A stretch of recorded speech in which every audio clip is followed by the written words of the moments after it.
Bukod sa mga pailaw, magpapagawa po tayo ng mga playground para sa mga bata, bike lane, at park na may fountain. Para naman ho gumanda ang ating mga kapaligid.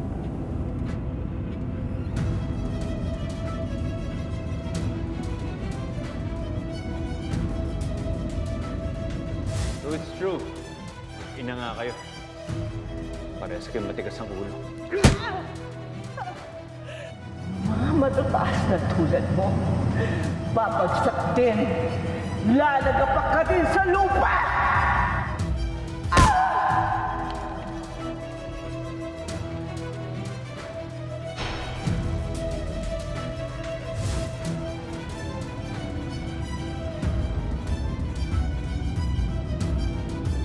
What the hell?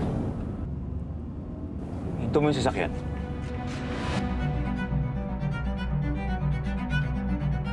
Bakit po, Mayor?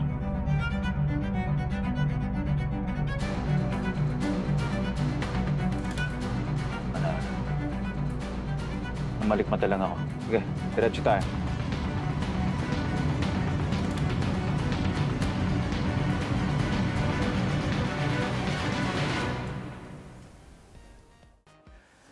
Oh, come on, Allison. Take it off. Show me everything. Bakit ba hot na hot ka ngayon? Is everything alright? Yeah, I'm just stressed. I think I'm starting to see and imagine things. Sige na, pagbigyan mo na ako, please. Sige. Madali naman ako kausap.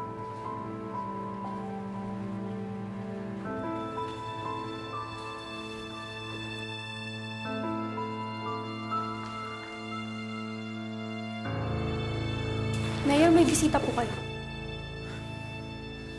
Allison, can I just call you back later? Manda ka sa akin pag-uwi ko, ha?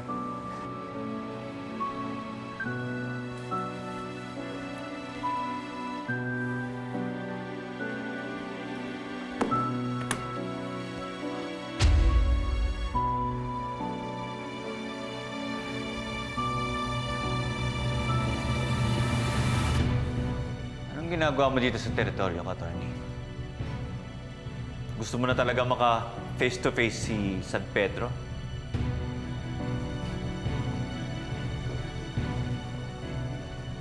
I'll get straight to the point, Mayor. Alam ko hinahanap ng elite squad si Gigi. At alam ko kung nasan siya. And I can find a way para mahanap niyo siya.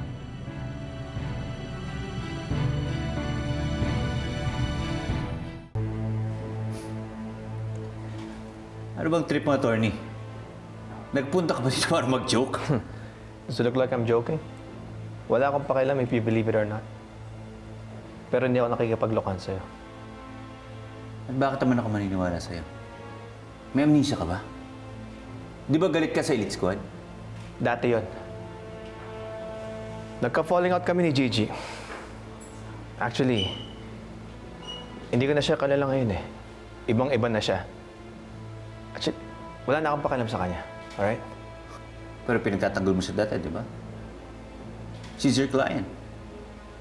Tapos ngayon, ikaw mismo maghahati sa kanya sa slaughterhouse para katayin? Was my client. Alright? You don't need to know the whole details, pero tinanaydor ako ng babaeng yun.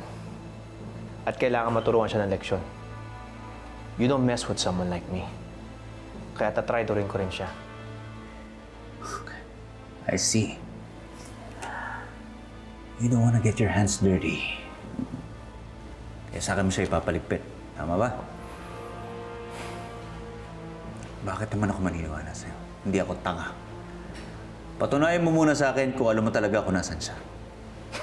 Easy. Alright. Deal. Pag nakita ko siya, tatawagan kita agad.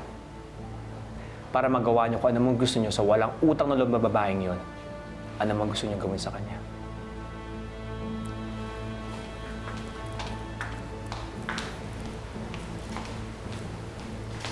Mayor, may meeting po kayo ni Vice.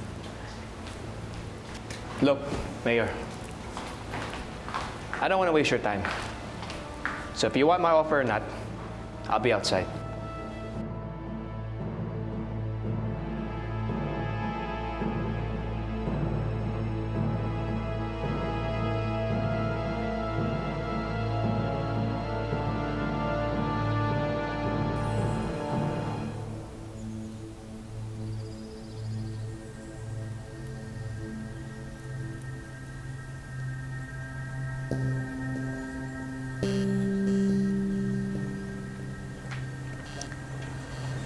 Hello, Bessie. Oh, bakit? Nandito kasi ako sa may City Hall. Binigyan ako ng assignment ni Madam Sofia na magmanman. Kaso, nakikita ko nandito din si Attorney Eric eh. May pinaasikaso ka ba sa kanya dito sa City Hall? Wala naman. Bakit? Bakit nandito siya? Attorney. Bessie! Ay, tumating din yung demonyo. Ay, si Magnus pala. At kausap niya ngayon si Attorney Eric. Naku, baka magsuntukan yung dalawa. Naku, pabayaan mo na yan si Eric kung anong gusto niyang gawin sa buhay niya. Huwag mo nang pigilan. There is something that concerns me. Bakit parang hindi naman galit si Magnus kay Attorney Eric? Ano nangyayari? Buhay pa ba si Luisa? Yung nanay ni Gigi? Why do you ask? Parang nakita ko kasi siya kahapon eh. Oo. Buhay pa siya. May sa pusa talaga yung mag-inang yun. O mukha naman may lahi sila makukulam. But I don't give a damn. Kailangan nang mamatay ng mag-inang yun. At uunahin ko si Gigi. Hindi ang katulad nila magpapabagsak sa akin, attorney. Kung natakasan nila ako noon, ngayon sisiguraduhin ko na pati ang kaluluwa nila ay mabubura dahil sa paghihirap na gagawin ko sa kanila.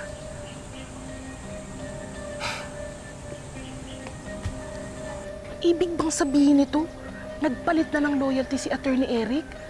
Gusto ko maging parte ng plano mong yan. Gusto ko rin makasigurado na mabubura sa mundo ang traidor ng Gigi na yan. Alam mo, sa panahon ngayon, ang mga loyal parang beeper o pager. Extinct na. Bakit parang hindi ka affected? Paano kung ilaglag ka niya sa mga kalaban? O, di dead mo. Besi, kilala mo naman ako eh. Kahit magtawag pa sila ng 100 ng kakampi ng elite squad, hindi naman ako natatakot, no? Gandang karakas kaya panlaban ko.